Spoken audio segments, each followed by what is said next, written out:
This is my box, and I'm going to trim it up for Mr.Tod, which is a book diorama.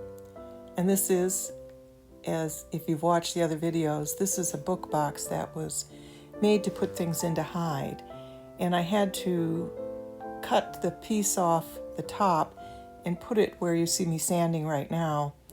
And that's why I have to trim it and fill it and fix it up a bit. So I'm continuing to work on this, and I'm speeding it up quite a bit because I don't want you to watch 3.5 hours of film. It's already 56 minutes long, so I think that's long enough for anybody. And as I go along, I'll just tell you what I'm doing. I'm just using a sanding block right now. And I'm not looking to make this absolutely perfect. I do want it to look like it has some age. Beatrix Potter wrote The Tale of Mr.Tod, and it was published in 1912. So that's over 100 years ago, and I want to keep some of the age look. This book box actually is covered with leather, very, very thin leather, and then I painted it with an undercoat. I already did that in another video, but that's not the actual color that it's going to be. I will show that in my last video because I am very close to actually finishing this. And I'm just using a Dremel. Actually, it's not a Dremel. It's kind of like a Dremel. It's a smaller tool. And it's very powerful, though. It works really well. And I'm just getting off some of the bits that I can't sand off. And it's very handy. I do have a Dremel, and I use that quite a lot, but this is a little more portable for what I want to do. And there's a couple of nails at the upper part there where you see me sanding in the corner, and I'll have to nail those down.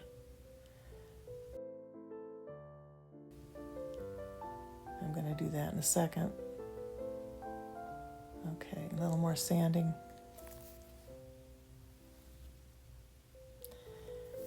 There. That feels better, both ends.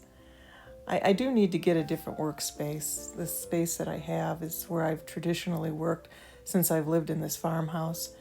But it really isn't enough room, and I can't get the camera up high enough so you can see everything. And I'm working on that. I did buy a new camera, and it is much better. I use it in conjunction with the camera on my iPad so that I can take different angles. Now I'm just going to fill everything in with epoxy sculpt. And epoxy sculpt, I actually like this a little better than the Mr.Tod. And you really do need to knead it, tear and knead for about 60 seconds at least. It needs to be completely mixed. And I don't use gloves. I should. I'm not sure if this stuff is really bad for you to put it on your skin, but I just can't work with gloves on. So I just go in and wash my hands as soon as I can take a break. Epoxy sculpt is great because you have quite a long time to work with it. It hardens very hard, and it isn't quite as sticky when you're using it. Mr.Tod I find is stickier. Both of the products are good, though. I do use both. It does dissolve with water while it's workable. So you can take water and smooth it down and get a better fill with it. So it's also nice for sculpting doll heads and making little frames in molds. It works very well in silicone molds.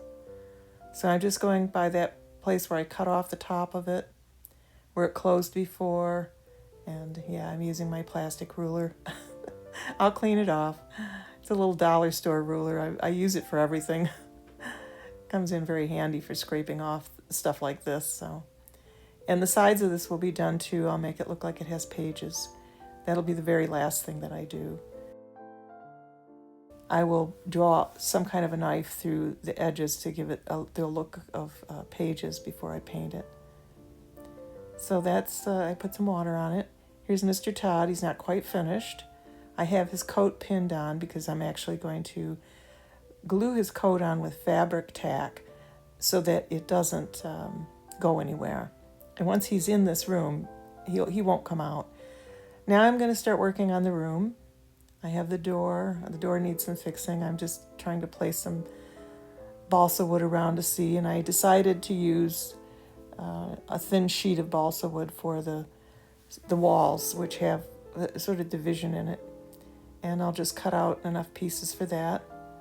And I like using balsa wood. It's light, and for something like this, which will probably hang on a wall, I don't want it to be heavy.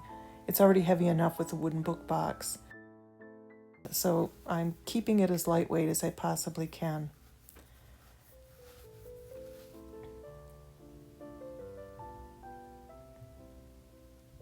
I'm just using a utility knife to cut this. Any leftover pieces I'll use for something else. I don't throw things away very often. I keep reusing the things that I have. I've actually had this balsa wood for quite a long time, but I'm finding more uses for balsa wood.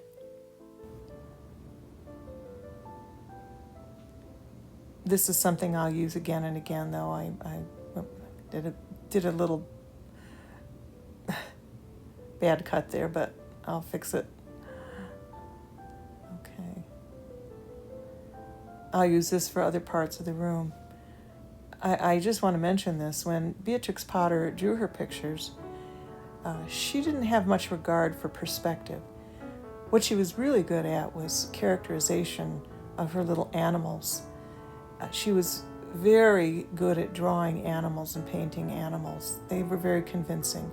But when it came to structures like buildings, it's possible that she didn't know much about perspective, but I think what she was doing was she was manipulating perspective to tell her story, fit as much into the story as she possibly could. Now, I do that. I'm a book illustrator, and I'm a children's book author, and I write and illustrate my own children's books, and I manipulate perspective so that I can tell the story better. But I actually taught perspective at the college level, among other studio art practices.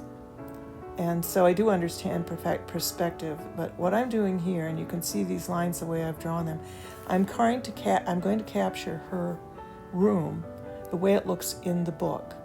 So the perspective is way off if you were trying to do this in actual perspective, but I'm not.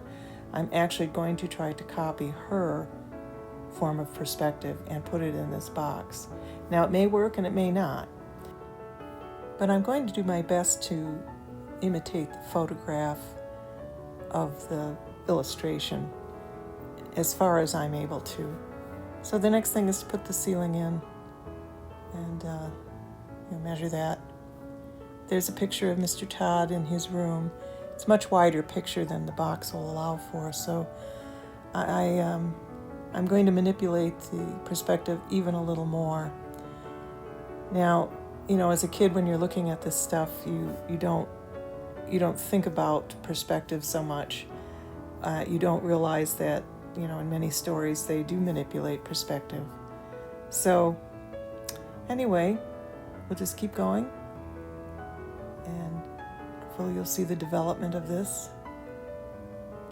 Just eyeballing it. I'm not much for measuring too much. I like to eyeball things and get things done quickly. I don't have the patience for all the measuring, although I know I need to. I'm using this little dollar store mat to measure as a little measuring bar on the edge. So I'm just going to use some more balsa wood. I think this is 1/16 thickness. It's pretty thin, easy to cut. It's also easy to break too, so I have to be very careful with it. Now that's the picture I'm going to use, and you see the perspective is also, I've manipulated that so that it recedes to that corner. And I'll put a frame around that. I got this image off the internet. It's from a larger painting, but it is very much like the little painting in the illustration. So I'll put a little black frame around it. It has a little string that it'll be attached to. Then there's some sort of a little, I don't know what it is, plate or medallion that I just put there that I'm going to make out of polymer clay. And there's Mr.Tod. I'm just positioning him. I glued his coat on, so he's stable. This is the wood glue I use, by the way. I find this product very easy to use. It doesn't dry too fast, but it also doesn't dry too slow. So that was what I was looking for, and it's pretty strong stuff. I just have to put a little more glue on that. Sand the edge. All right, there we go. And I didn't put it down as far. I decided not to after looking at the illustration. I'm not putting as many of these bars in as the illustration requires because well, for one thing, I'm going to wipe that off and do that again. For one thing, I don't have the room, but the other thing is that they were just, it just kind of was distracting to me, so I did eliminate one of them. So there'll be just 3 divisions. And besides, I wanted to put the painting a little larger, as well as the medallion that hangs on the wall. So everything's just a little bit bigger. Whoops, I've got that upside down. I've got it backwards, upside down. Well, I'll just fill it in at the top. That's I'm not going to recut that. You won't see it when I'm done. All right. And that's, again, where the door is going to go. I'm not going to leave the door as is. I'm going to paint it a red-brown. And glue that top piece in to see if I can situate the ceiling. All of this is going to be painted, of course, on the inside. And any little holes that need to be filled, I'll just use either epoxy sculpt or milliput on the side when I get there. I'll sand the end of that to make it fit a little better. More glue. Okay. This is the first time I've made a book box diorama, and I'm very interested in doing other stories. I think the next one I do will be a scene from Otto of the Silver Hand. I don't know if anyone out there remembers that book. I read it as a child, and I reread it again not too long ago, and it's very well written.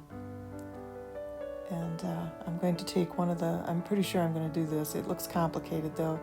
Take one of the last pictures in the book and make a book box out of it as well. Very much like what you see here, what I'm doing. Okay, the ceiling is slanted down, but you won't see it. I don't have room to pull it down. You'll see it though soon enough. All right, I need a little bit thicker piece of wood. I'm filling in the top, is what I'm doing. There's a gap at the top, and I'm just filling it in with scrap wood so that it stays put.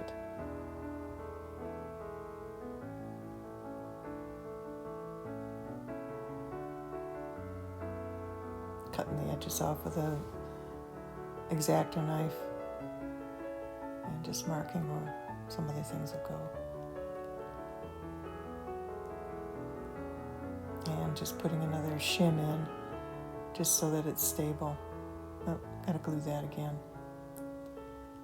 Some people would use a glue gun for this because it's so fast setting, but I try not to use the glue gun too much because I hate those little strings, and it just makes a mess. I mean, but there is a place for it, obviously. I do use the glue gun. I make good use of it, but I try to use other methods before I resort to that. Besides, this wood glue sands very nicely too, so, and it's very strong, so there. Now you see what I did. I just shimmed it up so that the ceiling will slant down toward that corner of the room to the left side. And I'm just going to eyeball this and put it in. There's just a little piece that goes in where the ceiling drops, where the door comes up, and then the floor comes up. So I'm just going to draw that. Doesn't have to be exact because I will fill it in at the end, sand it a little bit. Just cutting it with scissors. Okay. I might have to cut another piece because the end broke off. This stuff is very delicate, so yeah, I had to recut it.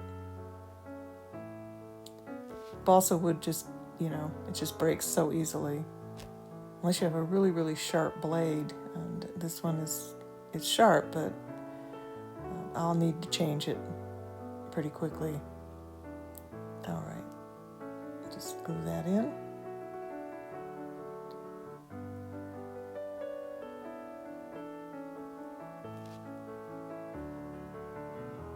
Here we go.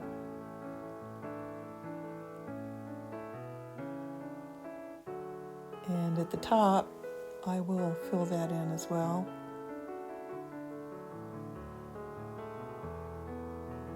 Yeah, I draw right on the board. And then I just erase it off.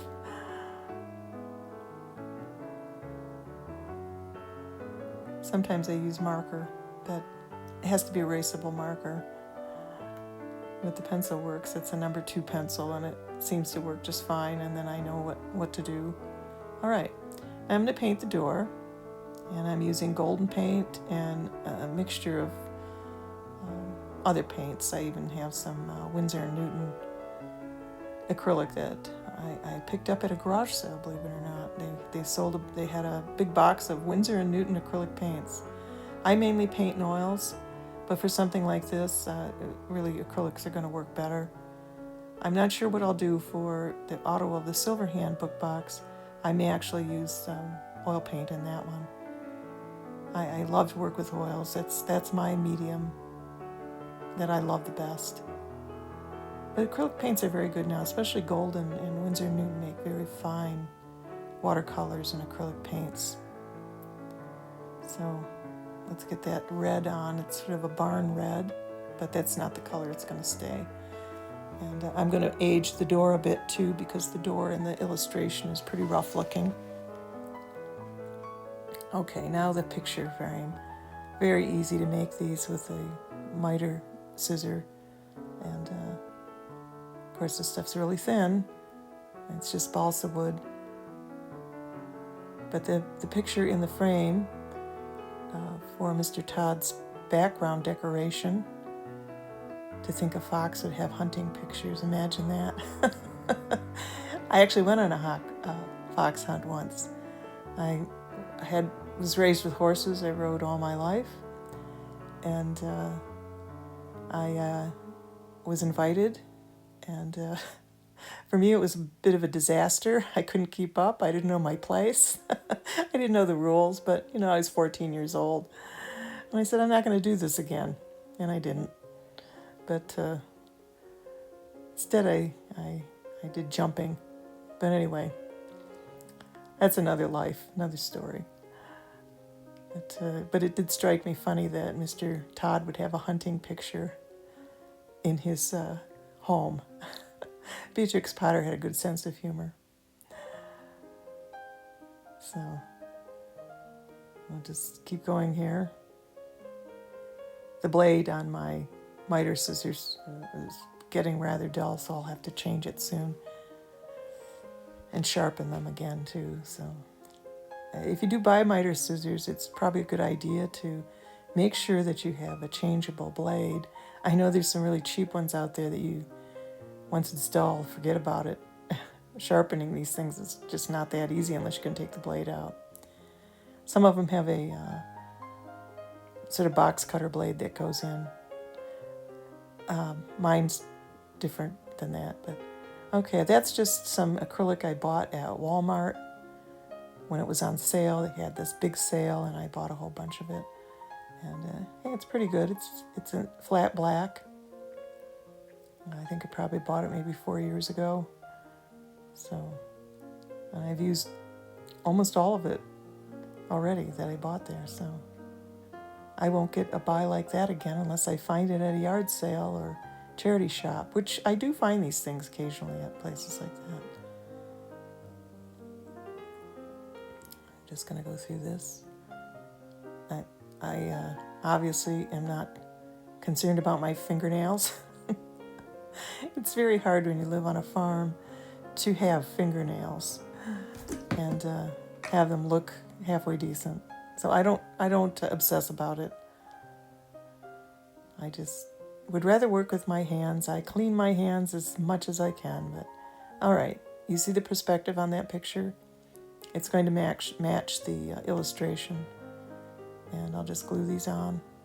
I printed this little picture on some cardstock. I'm just going to glue these on with tacky glue. Tacky glue is good stuff. It dries clear. And it dries pretty quickly, and it's nice and thick, so you can position things, and they don't move around so much as with looser glues like an Elmer's glue, which is good glue, but for something like this, it just isn't what I need. So this will just take a minute to do.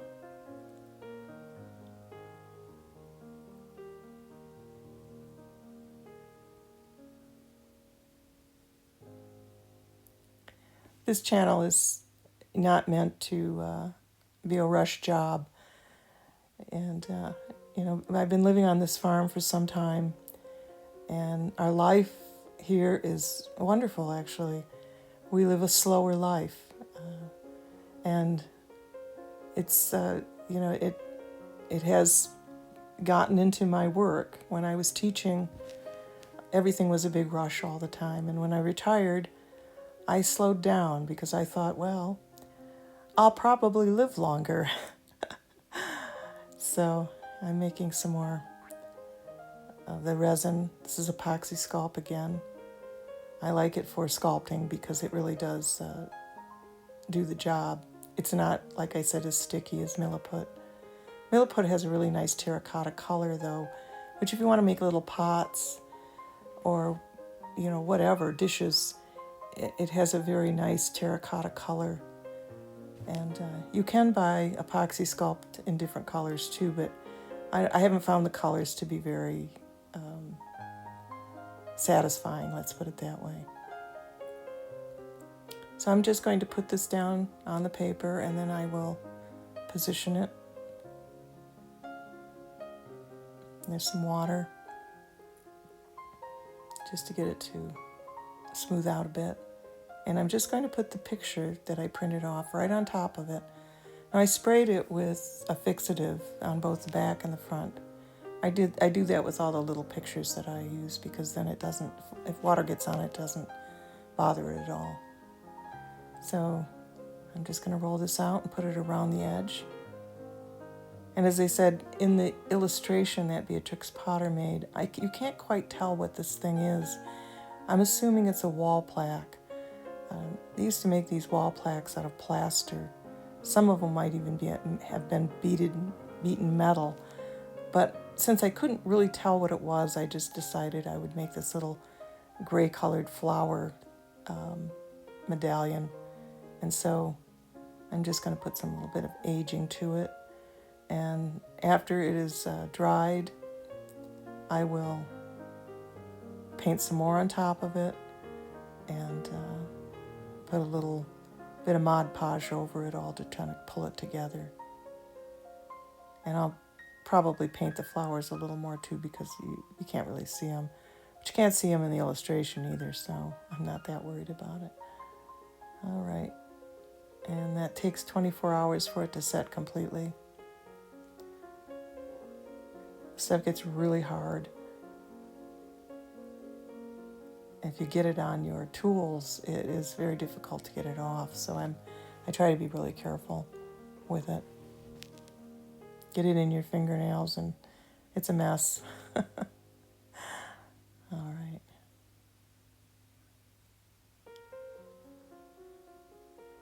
All right, well, these will dry. And then I'll cut them off the cardboard, and then I'm going to make Mr.Tod's cane.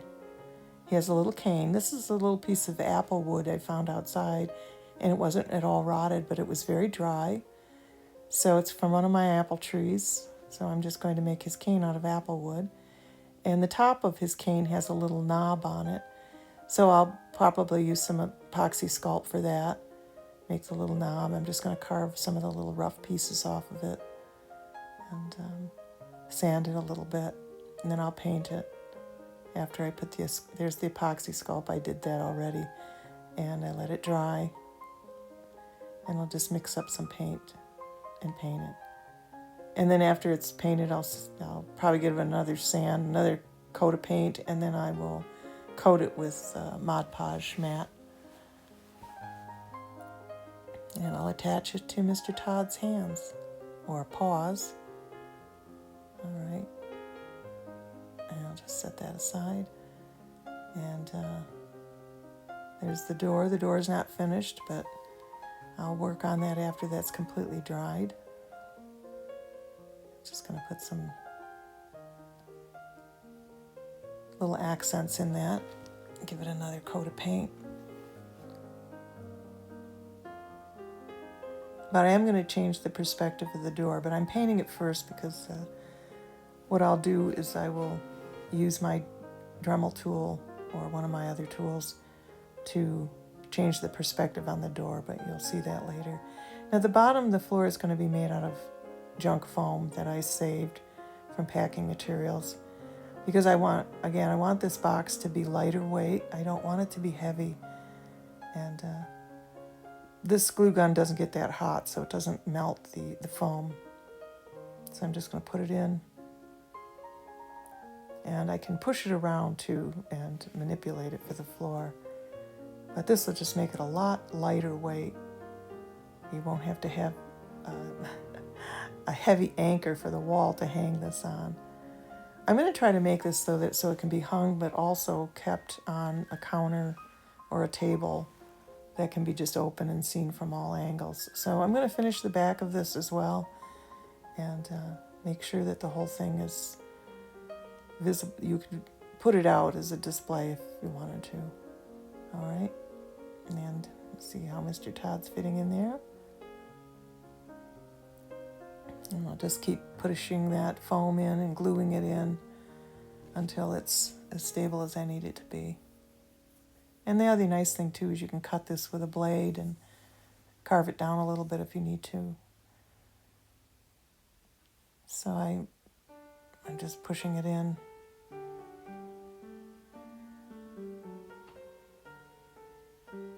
This is not really so much as a high intensity how-to video. What it is it's just showing you the way that I work and telling you a little bit about some of my materials and my methods. And I've never done, as I said, one of these boxes before, so this is my first book box. I've done a lot of assemblage art and that sort of thing, but actually doing a theme like this I haven't done before, so this is new for me. But whether it succeeds or not, I'm going to show it to you, and I'll learn a lot from this. All right, got to put another piece of foam in. I'm just going to push it around a little bit and cut it in place because the floor has a significant slant on it. Let's see if I can. Well, there we go. And I'll just keep gluing. I like to use materials that are, recyclable. I'm very frugal, let's put it that way. I don't want to hoard things, but on the other hand, if I think I have a use for it, I will save it. And I have a great big bag of this waste foam.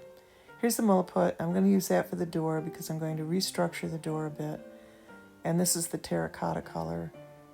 And I really like this color that comes out from Milliput. Just making equal amounts. It's the same as the epoxy sculpt as far as you have to have equal amounts and knead it together for at least 60 seconds. But it is much stickier. Now that can be good if you need something super sticky. And you can put water on this as well, and I'm putting water into it to make it a little bit more pliable. And you could, I'm thinking about making some flower pots, 1/16 size flower pots with this. 1/12, I'm sorry, not 1/16. It would look really, it would be a very nice thing to make little flower pots with this color, and you wouldn't have to paint them. And this little knife that I'm using was my father's. He was in World War II, and he brought this back from the war. Now, he was in the European theater. He wasn't in the Pacific theater. So I'm not sure exactly where he got it, but he used it all the time, and it's an amazingly sharp knife. It looks like a little samurai sword. And it's, that was 1945 at least that he brought it back from Europe with him. And he gave it to me when I was, I think, 12 years old. He said, "You can have it." He just said, because I like to make things, and he said, "I think you could use it. Just be careful with it. It's very sharp." And I've never sharpened this thing, and yet it is still sharp. So, but I do have to clean it afterwards. I don't want this stuff to get stuck all over it. But I've used it for so many things, and it's pretty old. So do the math. 1945 at least. It's probably a little older than that. And this is 2025, so I know some people are going to say, "Why are you covering all of that?" Well, you'll see. It needs to be, the angles on that bottom need to be adjusted, so I'm just going to overcompensate because this stuff drills out pretty easily. And then I'm going to repaint it after it's drilled out. So this will have to dry for 24 hours, and I'll have to sand the top of it a little bit, and then I'll carve it out with my Dremel type tool. All right. So, all right, we're back at the wall now. I've painted it. And what I did is I painted it. This is just the first coat of paint. I have to give it another coat to age it and to make it a little more olivey green. And there's the door. I cut the door, and I'm just going to place these pictures in so that you can see how they work. Everything's going to be coated with a wash of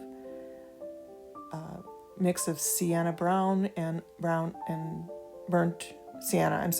Burnt sienna and raw umber, and with a little tiny bit of that bluish green in it. And then I'll mix it with a little bit of Mod Podge. I'm going to just drop a little bit of yellow into it, golden yellow, and I think it's chrome yellow, and wash the whole thing, including those two little decorative items and the door, so that I can pull all the color together. And this is just some little thing that I use to mix it with, and just going to go right in. There it is. I'm sorry, it's clear gel. It's an acrylic medium, not Mod Podge, that I ended up using. It's actually called acrylic leveler, but it works very much the same way. It's really clear though when it dries, and very pliable. So I'm just going to give it a coat. There's the color I want. And then I'll probably sponge it off.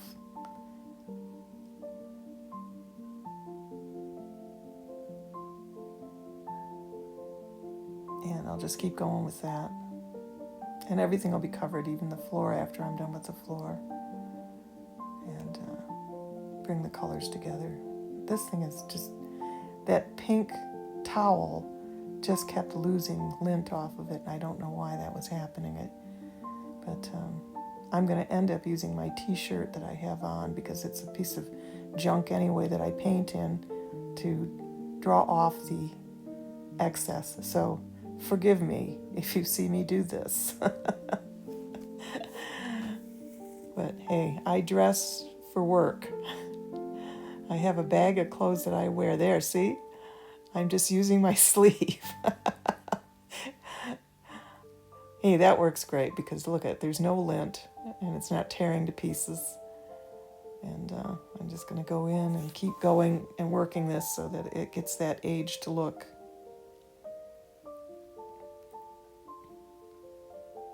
And it does dry rather quickly, so you do have to, I know this is speeded up, but you do have to work rather quickly with it. Maybe not this fast, but it's something you have to do.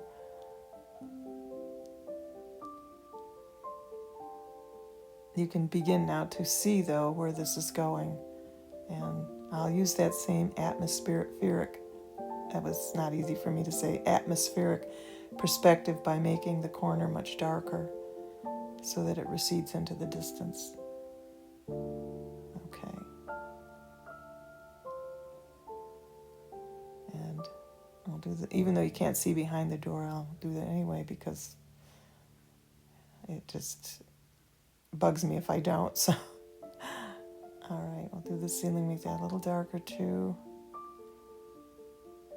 Get in all of the cracks and corners so there's no white or wood showing through, and then just dry brush it over again. Okay. All right. Now I'll finish the door. I'm mixing a little bit more paint, and I actually did put a little bit of that green in there. I know it doesn't show up here, but I do like to tie colors in together if I can. I'm able. I don't know if you can see what I did.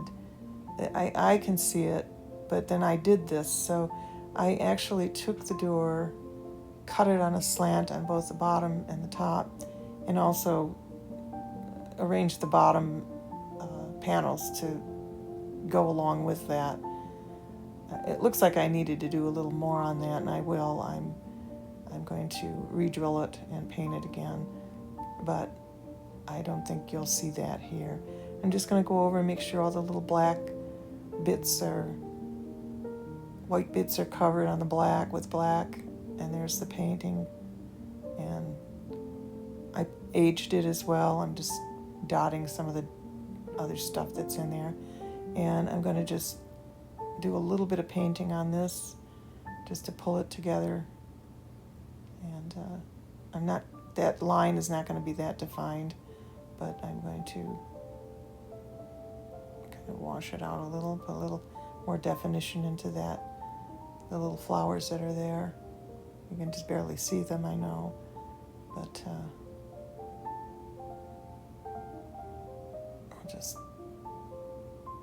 I just want to make it look like it's part of the room and like the illustration as much as possible. Even though I still can't figure out exactly what the picture's supposed to be.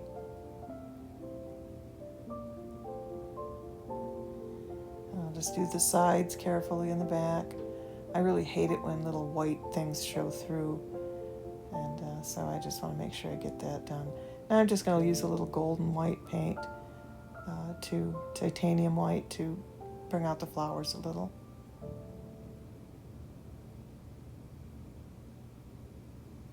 Just very little bit.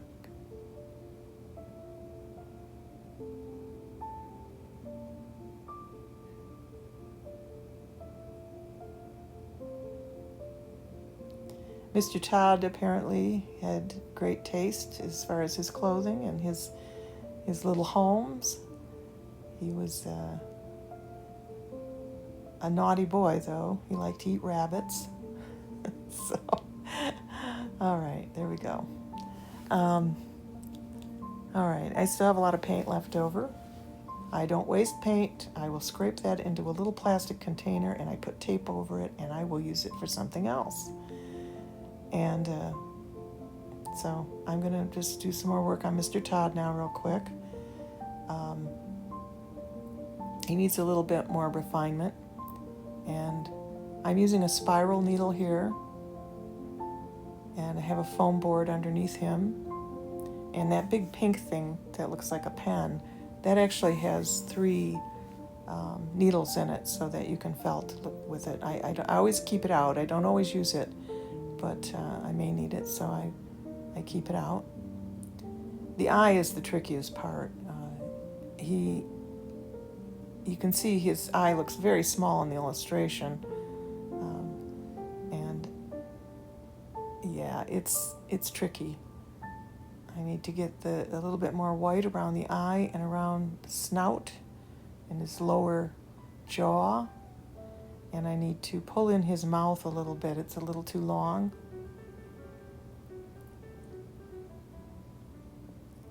There, we'll put some white around the eye. Get that eye in there. And I'll finish off his paws and so that he can have a cane in his little upper paws. And I'm just going to keep going with the needlework. I haven't stabbed myself in a while, so I'm very happy about that. It really hurts. These needles are super sharp. And I'm using what's known as core wool with the white. It has a little bit more adhesive quality to it when you needle punch it. And wool, of course, and I think I've said this before, wool it's sort of like Velcro. And the reason why it felts is because when you push it to rub it together or agitate it, it will adhere to itself. And it's very difficult to get it apart once you do that. So that's why you can felt with it this way. You can actually sculpt with it. And I've been needle felting for a long time. I've done any number of our animals, mostly farm animals. I do horses and goats, chickens, and now a fox. Horses are my favorite, but I also like to make deer. And I haven't made a cat, but I will at some point. For Otto of the Silver Hand, for that diorama, I'm going to make the hands for Otto and his face out of polymer clay. I'll sculpt those.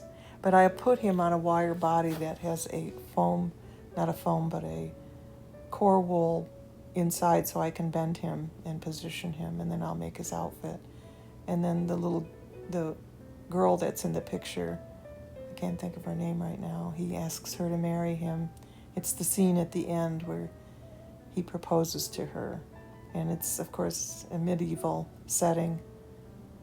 And if you haven't read Otto of the Silver Hand, I highly recommend it as a book. Even for adults, it's enjoyable. It was very well written and very well illustrated, but there were no color pictures. So I took one of the book plates, and I colorized it, and I will base the box on the illustration as it is, but it'll be in color. So there are some books that the illustrations have been colorized, I've seen out there, but that wasn't done by the original artist. He didn't use color photographs or color images. So okay, that eye, I've got to work that eye. You know, every little hair when you're working small makes a difference. Okay. Well, at least I haven't gotten my hair mixed up with it yet. I have done that. Fortunately, it's not sticky like wool, so you can pull it out, but all right.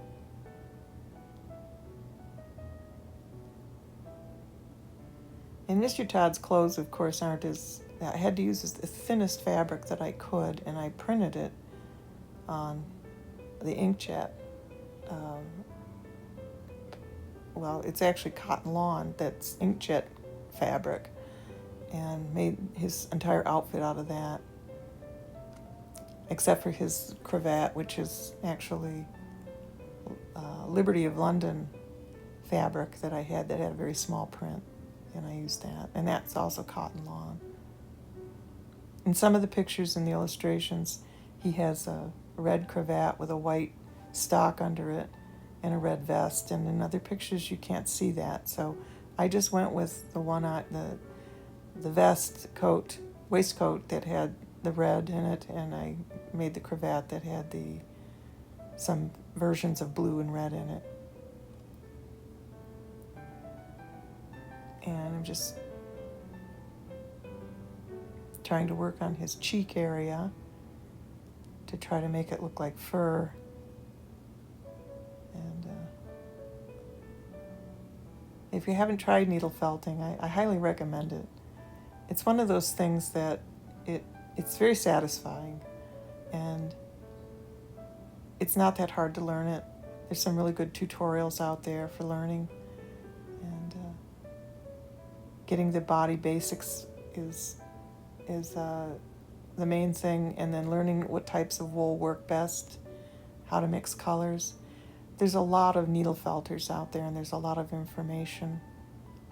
And starting with something simple is probably the best thing, of course. Of course, I never do anything the easy way. The first thing I started with was a pony, and the pony no longer exists because my cat actually destroyed him. That's the other thing. You've got to make sure the cats and dogs don't get a hold of this stuff, because boy, especially cats, really love these little needle felted animals. And once they ruin them, it's too late.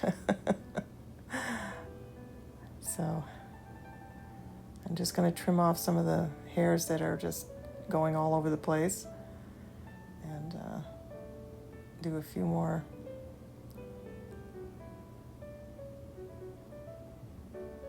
I still need to blend it a little bit, but he's getting there. Needs a little bit more white. And this is probably the longest process of this whole thing, is actually making Mr.Tod himself. Sewing the clothes, getting the colors close to the original. All right, now I'm going to put in the stone floor, and this is the product I'm going to use, which is basically just paper mache. And I like this because it's lightweight. Again, it doesn't dry very quickly though. This one, it takes it takes probably 15 to 24 hours for it to really dry. And I'm not putting a very thick coating on. I'm just going to put it in, and any white you see getting on the back, I will go back and touch up the paint and make sure that it is completely covered. But this seems to be, for me, this was the best option to keep it lightweight. And I've used this product in making doll heads, and you can make frames with it in silicone molds. Just have to make sure they dry completely in the mold, because if you take them out before they're dry, they twist the frame. So at least that's happened to me. So, and this paper mache product also doesn't have the lumpy, now I'm making it look lumpy because the floor is a stone floor, but it's very smooth. And I bought other products that are kind of paper clay, and they're rough. They're just not that smooth. But this stuff is like homogenized. It's just amazing. And you can sand it and paint it easily too. So if you need some lightweight product for something, this is a really good option. When I finish my dollhouse, my 1940s, 1930s dollhouse, I'm not sure what, it's a Mark's dollhouse, I've showed pictures of it. I'm going to do the stonework with this product, and maybe even the roof. I'll see. And then just draw the shingles in with an incising tool, because it's lightweight, and I don't want to put individual shingles on it. I don't know if I have the patience to do that. I see people cut individual cedar shake, to look like cedar shakes out of balsa wood, and I think I might go crazy if I do that, so I'm not going to do it. I think I would rather put this on and actually carve it in, and then sand it and let it, whatever. But who knows, I might go as far as cutting shakes for it. We'll see. All right, I'm just using a sculpting tool to get in there and scrape it, and I'll just smooth it down. I know there's a line up there, but that's because it's, I'll fix that later. I'm just going to mark where the paving stones go.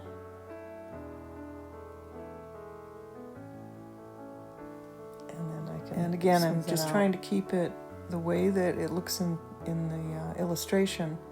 And these paving stones have angles like how you see them. So there he is, Mr. Fox, Mr. Tod the fox, he's done. And I made his paws rather, but they're gripping his little cane. And I fixed his feet so that he has claws on his toes. And he's going to fit in the box like this. And you can see, now I'm not done with the floor. I'm going to paint that. It's going to be a kind of gray, but I'm going to mix some of the same colors into the gray floor just to give it that cohesive look. And I buy these little plastic cups at the Dollar Tree, and I mix paint in them. It's very handy, and it prevents me from overdoing it, so I don't mix too much and waste the paint too. So, but anyway, it's going to have several coats of paint. I'm just going to put this first layer of gray down, and then I'm looking at the illustration, and there are kind of marks and lines that go in one direction. And when I'm all done, then I'll touch up the background green too.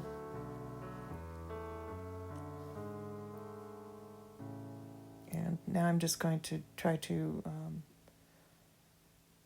put some lines in the floor and where the seams of the stones are to differentiate those.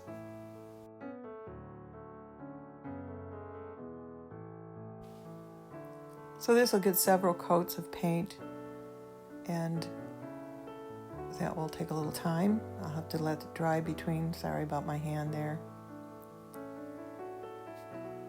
I'm just checking my iPad. This is the Winsor Newton raw umber that I'm going to also put in and mix it with a little bit of the burnt sienna, just so it's not quite so raw looking, and go in and just put a little bit of a glaze in there. Now I'm using a finer brush to go in and do the little detail marks that I see in the actual illustration and place them in the same approximate places and get the grungy look in the corners. And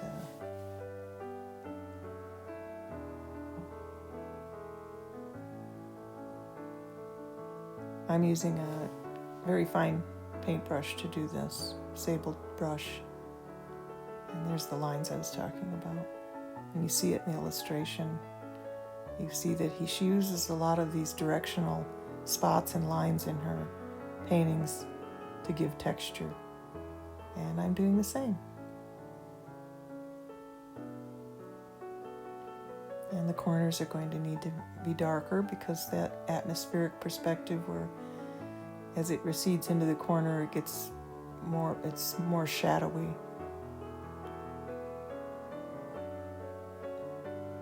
And I'm just mixing the paints in a little bit. And then I will do the touch-ups on the back line of the wall.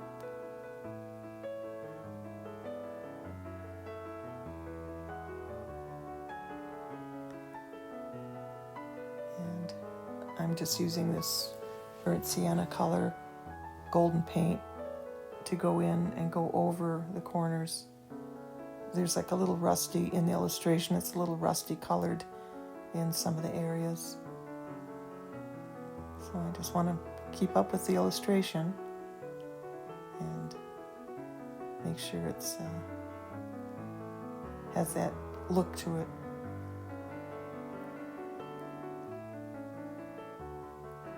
I almost did another scene, and I realized I couldn't do it because the box was too narrow, and it was the scene I had changed. You'll see if you see the other videos, I changed my mind about the scene. I was going to do the kitchen scene with the badger in it and the big fireplace, and you could only see a little bit of Mr.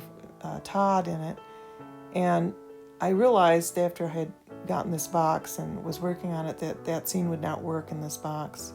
Really needs a bigger box, or it needs to be sideways in a box and not be a pretend book. So I changed my direction, but I kept Mr. Tod the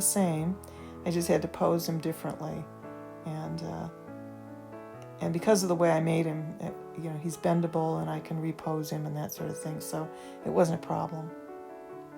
All right.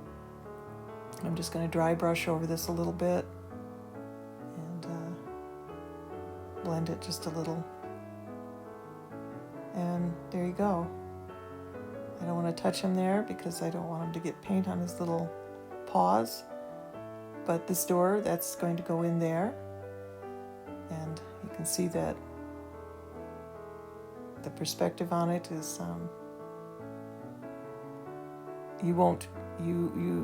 there. I'm putting a little more green in it because I want the reflection of the green to be on the door a little bit, just a little.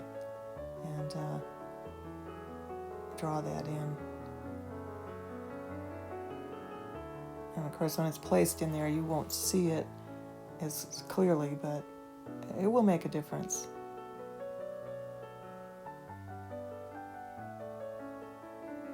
Okay, I'll have to let that dry. And then I'm going to be covering, of course, all the sides.